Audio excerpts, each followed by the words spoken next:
की जिम्मेवारी या पार्टी की वफादारी, दोनों पे हम लोग काम करते हैं। वो निषाद हैं, हम निषाद हैं, इसका ही मतलब नहीं है कि हमसे 36 का आंकड़ा से लेकर माननीय महाराज जी का खड्डा खोदने के लिए महाराज जी बुलडोजर जेसीबी रखते हैं, सबको मालूम है।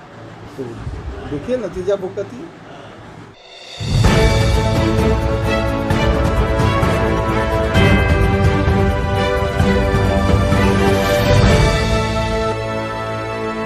बाहर का रास्ता दिखा रहे हैं। देखिए ये सब चीज़ तो हम तो पहले ही बोले थे कि 20 तारीख तक सारा चीज़ का स्थिति साफ हो जाएगा।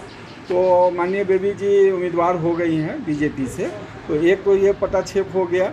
अब दूसरा तो अब उनको तय करना है कि वो कहाँ जाएंगे। हम लोग के मतलब है कि अगर कहीं आप गलती किए हैं, अनजाने में किए, जानबूझ के किए, लेकिन जो यूपी चुनाव लड़ने का जो गलती था तो इनका अनजाने में नहीं था, ये जानबूझ के गलती करने गए थे। मैंने तो इनको बार बार आगाह किया था कि भाई अगर यूपी चुनाव आप लड़िएगा तो फिर यहाँ पोचाहा चुनाव लड़ने में आपको दिक्कत होगी। एक तरफ आप एनडीए के खिलाफ जाइएगा, एक तरफ एनडीए के कार्यकर्ता से बीजेपी से मदद मांगिएगा, तो दोनों चीज़ पॉसिबल नहीं है। आप यूपी से यू टर्न लीजिए, वहाँ मत चुनाव लड़िए, यहाँ ये लड़िए, हम लोग मदद करेंगे, जिलाएंगे। तो उन्होंने तो मेरा सलाह को माना नहीं, दरकिनार कर दिया। मुकेश सहनी को इस्तीफा दे देना चाहिए। देखिए वो सब शीर्ष नेतृत्व का तय है, हम क्यों इस्तीफा उनसे मांगने जाए। क्या इस पाप जो उन्होंने उपाय है? उसके लिए तो सबसे पहला काम करना चाहिए कि प्रायश्चित करना चाहिए।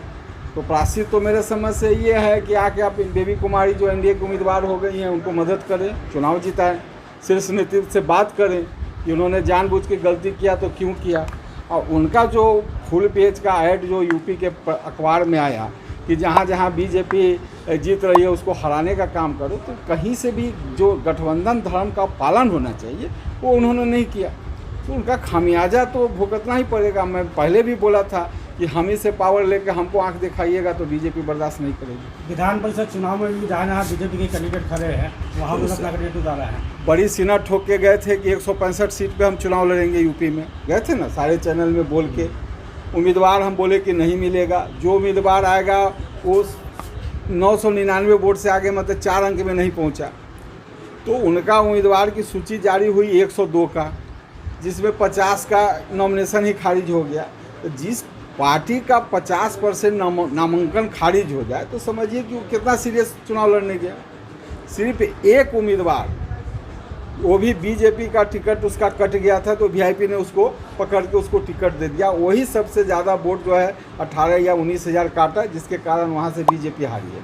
तो पूरे 403 सीट में एक सीट पे वीआईपी ने नुकसान किया बीजेपी को, और उससे ज़्यादा इनसे कुछ नहीं हुआ। क्या सरकार पे वीआईपी को नाराज करने से सरकार पे कोई फर्क नहीं पड़ने वाला है? देखिए वीआईपी के जितने भी विधायक हैं सब एनडीए समर्थक के लोग हैं, सबका बयान भी आया है कि हम हर परिस्थिति में एनडीए के साथ रहेंगे। तो वो तो क्लियर हो गया, इनके पास तो वोट देने का राइट ही नहीं है, तो विधान परिषद से हैं। मंत्रिमंडल में कब तक रहेंगे मुकेश सहनी? अब तो शीर्ष नेतृत्व तय करेगा। हम तो सीधे बोल रहे हैं कि जो गलती किए हैं उसका प्रायश्चित पहले कर लीजिए। पार्टी के कार्यकर्ता हैं, दूसरी बार सांसद हैं। पार्टी की जिम्मेवारी या पार्टी की वफादारी, दोनों पे हम लोग काम करते हैं। वो निषाद हैं, हम निषाद हैं, इसका ही मतलब नहीं है कि हमसे 36 का आंकड़ा। हम लोग तो उनको सलाह दिए थे, मैं तो उनको आगाह किया ना कि आप मत लड़िए। तो अब चले गए ये खुरपी से लेकर माननीय महाराज जी का खड्डा खोदने के लिए। महाराज जी बुलडोजर जेसीबी रखते हैं, सबको मालूम है। तो देखिए नतीजा भुगतिए।